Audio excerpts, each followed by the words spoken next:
asignación dinámica de memoria en C++. Nosotros entonces podemos concebir lo siguiente. La asignación dinámica de memoria, entonces nosotros la podemos asumir como que es la forma de permitir construir los arreglos en tiempo de ejecución, asumiendo que nosotros podemos entonces manejar arreglos de manera estática. Ojo que cuando digo arreglos estoy haciendo referencia a los arreglos en una dimensión, en dos dimensiones, o inclusive se permite manejar arreglos en tres dimensiones. Es decir, ahí estoy haciendo de manera general la denominación de arreglos. Los arreglos estáticos entonces es cuando yo doy el tipo de dato, el nombre del arreglo y entre corchetes rectangulares le digo el tamaño del arreglo. Si yo ejecuto 10 veces el programa siempre va a obtener una longitud de 10 espacios enteros versus el trabajo dinámico de los arreglos. Cuando quiero trabajar dinámicamente un arreglo, entonces C++ nos dice que tengo que utilizar una instrucción como esa, que es la declaración de un apuntador, en este caso a entero. Nosotros entonces ya habíamos apuntado algunos elementos de la asignación dinámica de memoria. Ya habíamos dicho que la asignación dinámica de memoria la íbamos a hacer en la función constructora y que la liberación de memoria dinámica la íbamos a hacer entonces en la función destructora. La utilización, pues, para la utilización de la asignación dinámica de memoria, como dijimos, nosotros debemos hacer uso de los apuntadores. Y recordando un poquito, entonces los apuntadores utilizan dos operadores, uno que es el asterisco y otro que es el ampersand. Básicamente, con el asterisco declaramos, con el ampersand podemos colocar entonces o direccionar el apuntador a alguna otra variable. Nosotros para la asignación dinámica de memoria utilizamos dos operadores. Con new hacemos la operación de asignación y con delete hacemos la operación de liberación dinámica de memoria. En este caso, entonces, ya mirando un poquito el código, entonces por acá podemos apreciar que yo entonces tengo declarados dos apuntadores a entero, que en últimas voy a poder trabajar de manera dinámica. Esto es que el usuario en tiempo de ejecución va a determinar el tamaño de esos arreglos. Es decir, que si yo en el momento de la ejecución digo que son 5 los espacios de memoria que necesito, exclusivamente pues me va a generar un arreglo de 5. Si vuelvo a correr el programa y ya le digo que son 50, entonces pues me va a generar un arreglo muchísimo más grande y a eso hace referencia pues el dinamismo en la construcción de la memoria.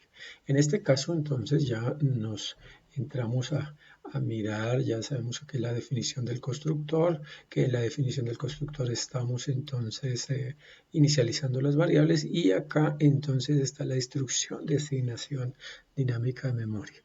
Acordémonos que A entonces tiene que ser apuntador, entonces siempre la instrucción es la misma, simplemente vamos a tomar entonces el apuntador, el operador igual, el operador new, el tipo de dato para nuestro caso entonces es entero, pero puede ser cualquier tipo de dato válido en C, char, flotante o inclusive tipos de datos válidos definidos por el usuario. Los tipos de datos definidos por el usuario, acordémonos entonces que acá lo que pretendo entonces es darle la posibilidad al usuario que determine la longitud del arreglo. Aquí lo estoy pidiendo, aquí le estoy leyendo esa longitud, asumiendo por ejemplo que en esa variable n, entonces lo que decía, recibió un 5, entonces acá lo que pasa es que me va a generar, entonces me va a crear un arreglo de 5 posiciones.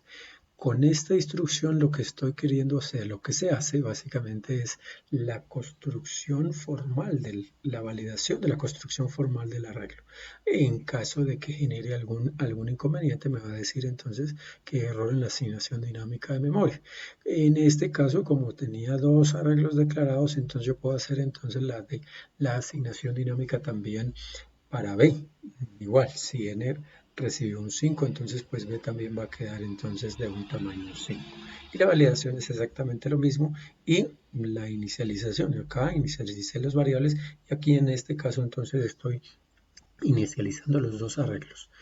Ya dentro de la función destructora ya habíamos hablado entonces que por aquí estoy haciendo la utilización del operador delete, estoy liberando entonces la memoria de A y estoy liberando la memoria de B. Acordémonos que dijimos que entonces la construcción lo que permite es marcar como ocupados los campos y con la destrucción o liberación entonces pues básicamente lo que hacemos es marcar esos campos como disponibles. En este caso, entonces encontramos la ejecución del programa. En el primer caso dice construyendo, que dijimos que era lo primero que se imprimía. Y luego acá entonces ya nos da directamente, acordémonos que está en el constructor y es la primera función que se ejecuta, entonces aquí ya nos está dando la posibilidad de construir de manera dinámica entonces nuestros arreglos. En este caso, si el usuario digitó 5, por acá entonces esta es la ejecución de los otros tres métodos que en este caso pues no tienen código asignado, sino únicamente esa leyenda. Y luego entonces se asume que aquí ya ejecutó el programa y una vez termina la ejecución, entonces viene con la parte de la ejecución de la función destructora y acá entonces está ejecutando, entonces o se ejecuta básicamente los dos delete, el delete para la liberación de A y el delete para la dirección de B. En términos generales, entonces esa es la temática de la asignación dinámica de memoria.